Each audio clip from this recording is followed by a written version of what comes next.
Career में कानून के मुताबिक काम करने की कोशिश की, प्रेशर में था, किस किस्म के प्रेशर में थे वो? बिस्मिल्लाहिर्रहमानिर्रहीम।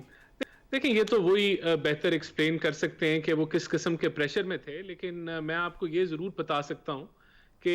हमारे पास ये ऑप्शन थी कि हम नैब के वो जो काले कानून जो पहले थे, जिसको मुख्तलिफ जस्टिसेस ने कहा कि पॉलिटिकल विक्टिमाइजेशन, पॉलिटिकल इंजीनियरिंग और ह्यूमन राइट्स के वायलेशन के लिए नैब इस्तेमाल होती रही है, और पूरी जो अपोजिशन थी इमरान खान के दौर में, उसके ऊपर एसिड बियॉन्ड मीन के केस बना के इंक्वायरी स्टेज के ऊपर हफ्तों नहीं, महीनों नहीं, सालों जेलों की सलाखों के पीछे डाला, उसको पॉलिटिकल विक्टिमाइजेशन के लिए इस्तेमाल किया, तो वो काले कानून का बाब हमने बंद कर दिया। हमारे पे इल्जाम लगता है कि हमने कोई एनआरओ लिया, 1100 अरब रुपए के केसेस माफ करा दिए, लेकिन ये हकीकत है कि 4 साल जो पीटीआई की हुकूमत थी वो एक धेले की करप्शन साबित नहीं कर सकते। ये अलग बात है कि करप्शन परसेप्शन इंडेक्स कहती है कि पीटीआई की दौरे हुकूमत सबसे करप्ट तरीन हुकूमत थी, जो 117 से करप्शन परसेप्शन को 140 पे ले गई, और जिसको हमारे दौर में सबसे कम हुई पाकिस्तान की तारीख में करप्शन परसेप्शन इंडेक्स। तो ये अलहदा तो मैं समझता हूं कि उन्होंने अगर इस्तीफा दे दिया, उनकी पर्सनल वजूहात होंगी। अगर हमने प्रेशर डालना होता, अगर हम लोगों ने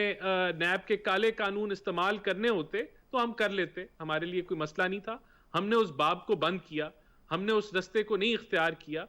और आप लेकिन अगर एहसान साहब वो बिल्कुल ठीक काम कर रहे थे, सब कुछ बिल्कुल ठीक ठाक चल रहा था, तो फिर ऐसे में इस्तीफा आना, फिर ऐसे में स्टेटमेंट आना और फिर फौरी तौर पे इस्तीफा कबूल भी हो जाना, ये सवाल तो उठता है इस चीज पर। और इसके साथ साथ फिर आप डेट भी, टाइमिंग भी देखें कि इमरान खान साहब को तोशाखाना में बुला भी लिया 9 मार्च को, आज ही के दिन। फिर जो शाहिद खान अब्बासी वाला केस था, उसमें उनके जो है वो जो वारंट जारी हुए थे, फिर उस पर भी वो मुअत्तल हो गए। तो ये टाइमिंग बड़ी मैटर करती है, इस्तीफा, फिर उसके बाद तोशाखाना,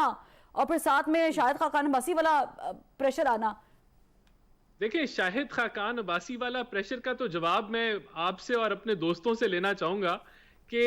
इमरान खान के लिए तो वारंट नहीं आता गिरफ्तारी का। इमरान खान के लिए तो अदालतें बड़े तसल्ली से इंतजार करती हैं, मौके पे मौका देती हैं, जलसा गाह प्रोवाइड करती हैं लाहौर हाई कोर्ट में कि वहां बंदे इकट्ठे करें, उनके लिए इंतजार किया जाता है। लेकिन शाहिद खान अब्बासी को ये दोहरा कानून जो है वो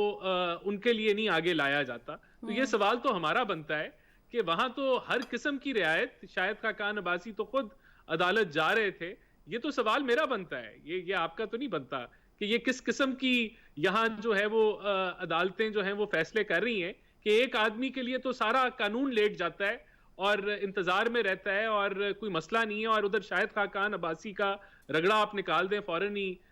जो है वो अरेस्ट वारंट जारी करके। तो ये तो हमारा सवाल बनता है। लेकिन अदालतें बैठती हैं, वो आपका एक अपना मौकिफ है, लेकिन इमरान खान साहब पेश भी होते हैं, तो ऐसा भी कहीं पर नहीं होता कि फिर पेश नहीं, किया तो शाहिद खान भी पेश होते नहीं, शाहिद खान भी पेश हो रहे हैं, हर अपने केस में वो जा रहे हैं, कोई केस उन्होंने मिस नहीं किया, बल्कि आज भी रिपोर्ट है कि वो लेट हो गए, वो जा रहे थे अदालत में। ठीक है, लेकिन जो नहीं पेश होता उसके लिए तो आप बताएं ना किस तरीके से हुमायूं अख्तर जो है वो इंतजार किया जाता है। ठीक है, हुमायूं अख्तर साहब,